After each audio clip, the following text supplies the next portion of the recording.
Hello everyone. Today we are going to discuss about the social audit. In this chapter, we will discuss about the social audit. What is the social audit? Objective of the social audit. Steps involved in the social audit.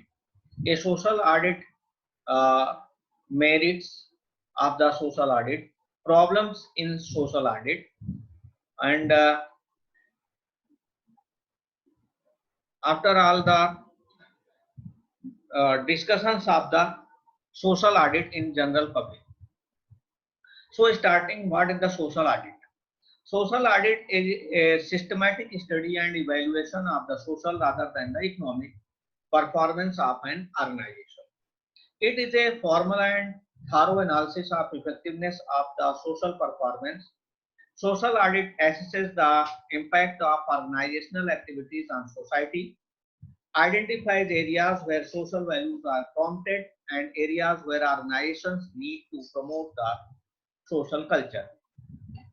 In this way, we can say that the social audit is a way of measuring, understanding, reporting, and ultimately improving an organization's social and ethical performance. It helps to reduce gaps between organizations' goals and reality, between efficiency and effectiveness.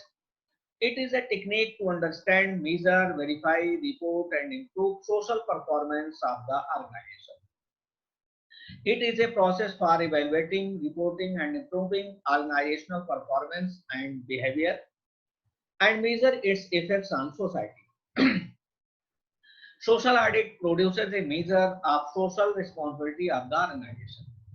It takes into account internal code of conduct as well as views of all stakeholders and draws on the best practice uh, in the society and in the corporates.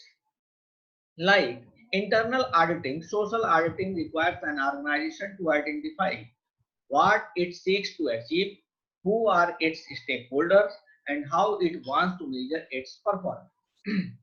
So, now we will discuss about the objective of the social audit.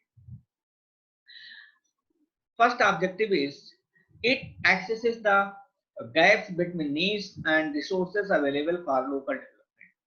Second is the it creates awareness among stakeholders about the company's productive services. Third is it creates efficiency and effectiveness of the corporate development programs. Fourth is it assesses corporate policy decisions in the interest of its stakeholders. And fifth is it estimates the opportunity cost for the stakeholders of not getting access to public services. What are the steps involved in social audit? We will discuss now. A social audit involves forming the social programs, monitoring activities in carrying out these programs, measuring social performance, evaluating the performance of socially responsive activities, forming strategies to set future goals. Now, what are the merits of social audit? There are three merits in social audit. First is enterprises know the extent to which they have been able to achieve the social goals. Second is data on social cost and benefits helps to assess social performance of the enterprise. This helps in conducting cost benefit analysis of the social program. And third is it helps in locating potential areas for carrying out the socially productive program. Although social audit is expensive and time consuming, it is an important tool or measure social responsibility. It has become part of the company's annual report. Except all these, there are some problems involved in social auditing. The problems can be discussed under two heads. One first is problems faced by social auditor of his own making and problems beyond the control of social auditor. There are two uh, heads. So we will First, discuss the problems faced by the social auditor of his own making. It has two dimensions. One is the attitude of the social auditor. Social welfare programs are implemented to bring social change. They are not mere measurement of inputs and outputs. The social auditor should have positive approach towards these programs. He should consider the benefits and cost of social change. If he designs a social benefit program for food and nutrition and rejects it because it does not conform to a specification of the WHO, he may not be able to justify non-achievement of targets of his program. The auditor should look beyond the boundaries of the program and deal with its implementation process. Second, problems beyond the control of social auditor. The social welfare programs are not well designed and don't define that problems at the first level of symptom cause relationship. The cause and symptoms of social problems generally exist at three levels.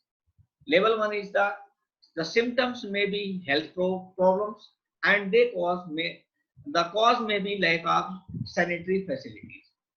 Level 2 is the cause at the first level becomes the symptom at the second level.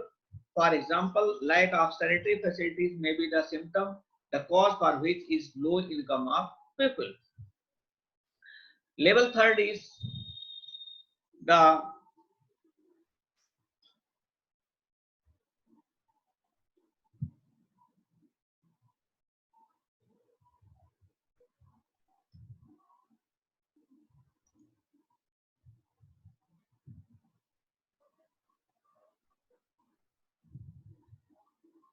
level third is the cause at the second level becomes the symptom at the third level. The low income may be because of poor education facilities in the area that is subject to scrutiny. They may not target at variety of related social issues. If social auditors target at rural health, he should simultaneously aim to improve and rural education, sanitation, drinking water, housing, nutrition, pollution, agriculture, trade, industry, etc. And not just on one aspect of rural upliftment. Absence of adequate information for preparing a social welfare program can create problems for social audit. If social audit is based on traditional information such as past accounts and reports, it may not achieve the intended purpose. A good social welfare program has to be based upon internal evaluation machinery and latest statistical methodologies.